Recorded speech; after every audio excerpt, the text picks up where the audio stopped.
If you are looking for a consistent flow of inquiries for barn conversions, this video is for you. Myself and James, we have dealt with a lot of different barn conversion companies, so we know exactly what type of marketing works to attract more customers and also which type of marketing you should also avoid.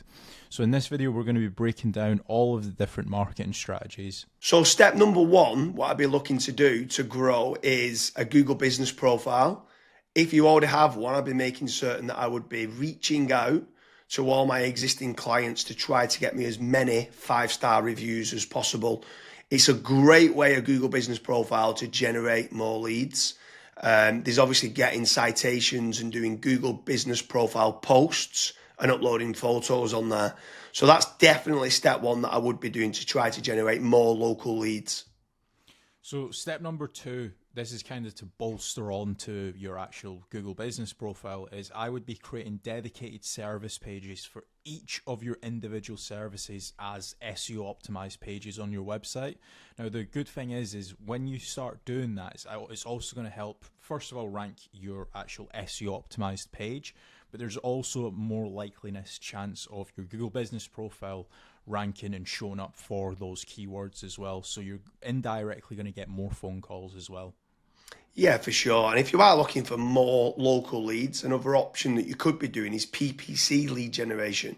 That's pay per click within Google or within Bing, where you're trying to target the bottom of the funnel keywords that can try to generate you some more inquiries. The difficult part to this is you need to make certain you do team up with a good pay-per-click agency, because there is click fraud and there's also needing to build up like a negative keyword list, so it's not people applying for jobs like a careers kind of job. So PPC can work well, but it can, in the wrong hands, you can waste a lot of money, but it's another way of generating local leads. Yeah.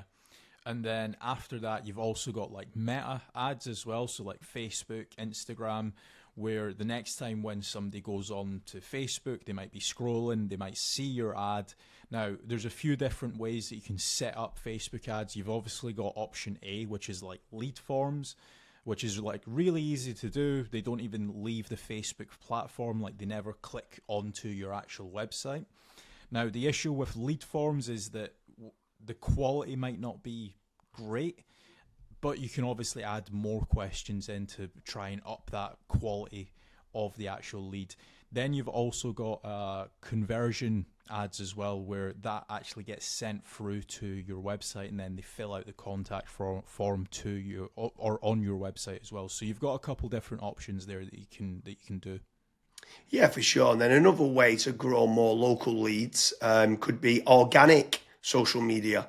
So posting regularly on Facebook, on Twitter, on YouTube, on Pinterest, on Instagram. There's lots of different platforms out there that you can be trying to get there. Reddit's quite big nowadays. In Quora, it's quite big. If people have got questions and you can answer it. So organic social media is another great way to be generating more local leads for your business. With organic social media, I would say that it's more of like a volumes game. So you want to try and make certain that you're constantly uploading, whether it's, for example, a daily schedule or a weekly schedule. You might say, okay, I want to try and upload 5 videos a week, and you should just try and stick to that, especially when it comes to like algorithms like YouTube and Twitter and stuff. Yeah, for sure. I mean, what's your thoughts on using any sort of AI agents, if they can try to team up with someone to use like N8N to kind of automate and schedule posts on social media? Like, what's your thoughts on that? Of using trying to leverage artificial intelligence? It's all the rage nowadays for trying to generate more leads. Would you try to team up with like an AI consultant to set that up? Yeah, so I mean, you can definitely go down that route where you're setting up AI agents to potentially crop up some videos and auto-publish to YouTube, Facebook, Twitter and stuff. But another thing that I would also be focusing on is AI search. So a lot of people have started to kind of move away from Google. Not everyone, because there's billions of people still using it every single day, but there are slowly people starting to search in engines such as like ChatGPT, Gemini, Claude, Grok. And if your brand isn't actually showing up in any of those, you will have a little bit of an issue showing up and get generating leads on those search engines as well. So that's another thing that I would be focusing on as a company. Yeah, and also if you're looking for more business leads in the local area, something else that I would definitely be looking to do is team up with some of the tradespeople websites. So you've got certain ones like Checker Trade, you've got Bark, you've got Builder Builder, you've got Trust the Trader, you've got Rated People. All these different platforms can generate you more local leads. What I would say is making certain you're tracking your KPIs to see what return on investment that you're getting.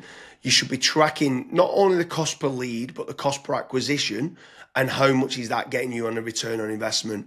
But tradespeople websites like those platforms can work very well.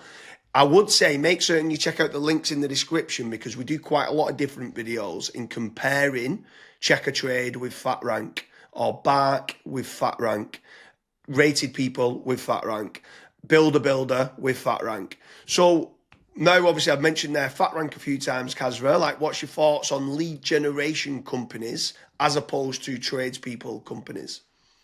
Yeah, so with lead generation companies, I would almost say that every single lead generation company, you want to try and do your due diligence. So make certain that if you are in a specific niche, that lead generation company has actually generated leads in that industry before. I would also maybe even have like a strategy call with them and say like, okay, this is my budget, this is how many leads I ideally want, etc. To make certain that if your actual KPIs do align with that lead generation company, you also want to make certain that what type of leads are they? Are they exclusive leads? Are the leads only going through to yourself? Or are they, for example, shared leads, which that's what a lot of other lead generation tools and lead generation companies do. Like, for example, Bark and Checker Trade and stuff. Whenever myself and James have spoke to company owners that have used those services, that's one of their biggest pain points where they say, yeah, it's a shared lead and it's kind of a rat race down to the bottom of who's the cheapest, basically. So that's a couple things that I would be asking lead generation companies before partnering up with them.